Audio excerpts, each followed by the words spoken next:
నమస్తే, నేను మీ Shiva. Welcome to political engine. ఈరోజు తెలుగుదేశం పార్టీ కార్యాలయం నుంచి అయితే ఒక కీలకమైన ప్రకటన వెలువడింది.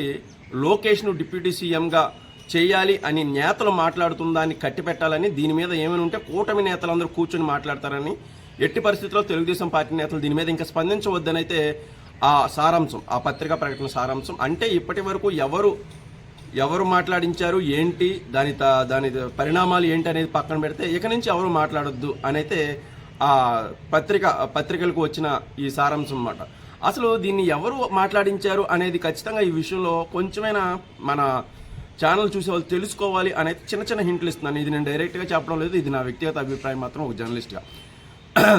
మోడీ గారు వైజాగ్ వచ్చినప్పుడు గ్రీన్ హైడ్రోజన్ హబ్ సమయంలో మోడీ గారు సభ జరిగినప్పుడు ఆ సభా వేదికపైకి లోకేష్ గారు ఎక్కారు. లోకేష్ గారు ఏ ప్రాతిపదికన ఎక్కారు, మంత్రి ప్రాతిపదికన ఎక్కారా లేకపోతే ఆయన ప్రోటోకాల్ ప్రకారం ఎక్కారు అనేది పక్కన పెడితే, దాని తర్వాత మోదీ సభ జరిగిన సమయంలో ప్రభుత్వం కొన్ని పత్రికలకు సంబంధించి ప్రకటనలు ఇచ్చింది. ప్రకటనలో ఎప్పుడు కూడా ప్రభుత్వ ప్రకటనలో ఎప్పుడు మోడీ గారు, చంద్రబాబు గారు, పవన్ కళ్యాణ్ గారు ముగ్గురు ప్రోటోకాల్ ప్రకారం ఉండేవాళ్ళు. ఈసారి కొత్తగా లోకేష్ గారు బొమ్మ కూడా పడింది. అలాగే విశాఖ ప్రచార హోర్డింగ్స్లో కూడా ప్రధానంగా లోకేష్ గారు కటౌట్ అయితే కనిపించింది. సో ఇది ఫస్ట్ అంకం. లోకేష్ బాబు ఖచ్చితంగా డిప్యూటీ సీఎం కావాలి అని చెప్పించడానికి ఇది మొదటి అడుగు. దాని తర్వాత అమిత్ షా గారి విజయవాడలో అమిత్ షా గారు ఎన్డీఆర్ఎఫ్ ప్రాంగణ భవనాన్ని ప్రారంభించడానికి వచ్చినప్పుడు అదే మంత్రులందరూ కింద కూర్చున్నారు, లోకేష్ గారు పైన కూర్చున్నారు. ఏ హోదాలో కూర్చున్నారు ఏంటి అనేది పక్కన పెడితే ఆయనకి మాట్లాడే అవకాశం లేదు, అది వేరే విషయం. కానీ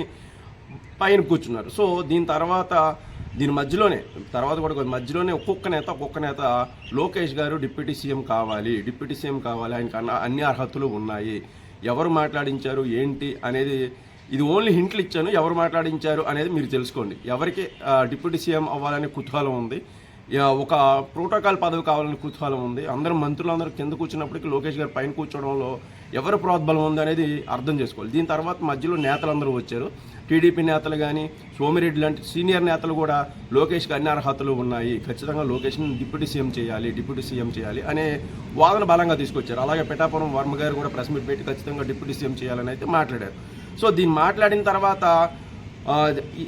ప్యారలాల్గా జనసేన పార్టీ నేతలు కూడా ఖచ్చితంగా డిప్యూటీ సీఎం లోకేష్ గారు అయితే ఖచ్చితంగా సీఎం పవన్ కళ్యాణ్ గారు ఉండాలి అని జనసేన నేతలు, అంటే అధికారికంగా ఎక్కడా మాట్లాడలేదు కానీ కొందరు అభిమానులు కానీ లేకపోతే కార్యకర్తలు కానీ కొన్ని వీడియోలు పెట్టారు. సో ఇది కాంట్రడక్షన్ అయింది. ఎక్కడైతే ఇదయిందో ఈ రెండు వాదనలు పైకి వెళ్ళిపోతున్న తరుణంలో ఇప్పుడు దీనికి ఫుల్ స్టాప్ పెట్టాలి. ప్రజల నుంచి కూడా దీనికి ఆశించినంత మద్దతు రావడం లేదు. ఎట్టి పరిస్థితుల్లో ప్రజలు లోకేష్ గారిని డిప్యూటీ సీఎం చేయడం అనే విషయాన్ని అంత సమర్థించడం లేదు అని తెలుసుకున్నట్లు అయితే కనిపిస్తోంది. ఎందుకంటే ఒక ట్రైల్ వేస్తారు. ఎప్పుడు తెలుగుదేశం పార్టీ నాయకులు మాట్లాడుతున్నారంటే ఖచ్చితంగా సెంట్రల్ ఆఫీస్ నుంచి వాళ్ళకి ఆదేశాలు వస్తేనే ఖచ్చితంగా మాట్లాడతారు. సో వీళ్ళు కింద స్థాయిలో క్షేత్రస్థాయిలో నాయకులు మాట్లాడుతున్నారంటే ఎక్కడి నుంచి ఆదేశాలు వచ్చినాయి అనుకోవాలి, సెంట్రల్ ఆఫీస్ నుంచి వచ్చినాయి అనుకోవాలి. సో ఈ మాట్లాడిన మాటలు ఓకే, ఇప్పుడు తీసుకున్న ఫీడ్బ్యాక్ కూడా అంత హుందాగా లేదు. సో కూటమి నేతలు చివరిగా ఏం చెప్పారంటే, కూటమి నేతలు ఖచ్చితంగా దీని మీద ఒక నిర్ణయం తీసుకుంటారు, ఎవరు పడితే వాళ్ళు మాట్లాడకండి, అందరూ సైలెంట్ అవ్వండి అని చెప్పారు. సో మొత్తంగా ఏమర్థమైంది ఈ వీడియో మొత్తంలో, అసలు ఈ మొత్తం వ్యవహారాన్ని నడిపించింది ఎవరు, ఎవరితో మాట్లాడించింది ఎవరు, ఎలా ముందుకు వచ్చింది, ఎలా ఆగింది అనేది అయితే చాలా కీలకం. దీంట్లో నేను ఎవరి పేర్లు అయితే ప్రస్తావించడం లేదు. మీరే కామెంట్ బాక్స్లో ఎవరు చేపించారు అనేది మీరే ఒకసారి ఈ పేరు మీద అయితే ఒకసారి ఖచ్చితంగా కామెంట్ చేయండి. అలాగే ఈ విషయంలో ఎందుకు ఆగిపోయింది అనే విషయంలో కూడా ఇప్పుడు పవన్ కళ్యాణ్ గారు అనే ఒక వ్యక్తి స్టామినా, ఆయన సర్పంచ్ అయినా లేకపోతే వార్డు మెంబర్ అయినా లేకపోతే ఇంకా ఒక పార్టీ అధ్యక్షుడైనా సరే, ఆయన ఉన్న క్యాలిబరు, ఆయనకున్న క్రేజు, ఆయన ఏ పని చేసినా వచ్చే ప్రజాదరణ వేరేగా ఉంటుంది. అది డిప్యూటీ సీఎం అనేది అసలు మన ఇండియన్ కాన్స్టిట్యూషన్లోనే లేని పదవి.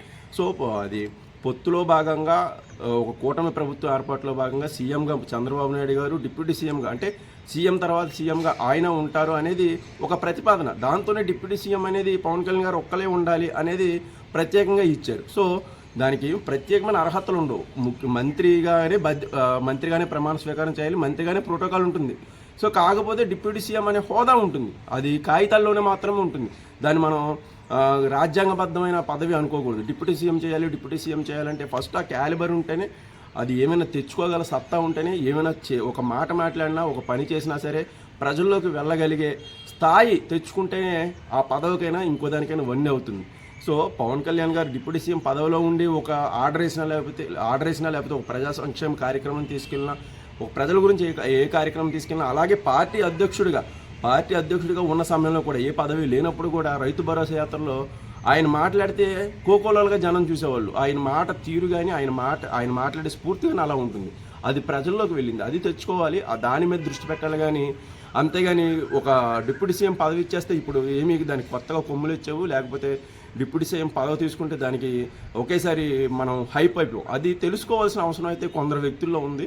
నేను ఎవరి పేర్లు ప్రస్తావించడం లేదు, కానీ మీకు ఎవరినంటున్నానో మీకు అర్థమవుతుంది. కానీ సో దాన్ని మనం అంగీకరించాలి. సో ఇప్పుడు ఎట్టి పరిస్థితుల్లో కూటమి నేతలు చర్చించిన తర్వాతే ఈ నిర్ణయం వెలువడుతుంది అన్న ప్రకటన అయితే చాలా హర్షించదగిన ప్రకటన అయితే నేనైతే ఒక జర్నలిస్ట్గా భావిస్తాను. ఈ విషయంలో ఇంకా మీ కామెంట్స్ ఏమైనా ఉంటే కనుక మన కామెంట్ బాక్స్లో కామెంట్ చేయండి. ఈ వీడియో కనుక నచ్చితే ఖచ్చితంగా లైక్ చేయండి. Thank you.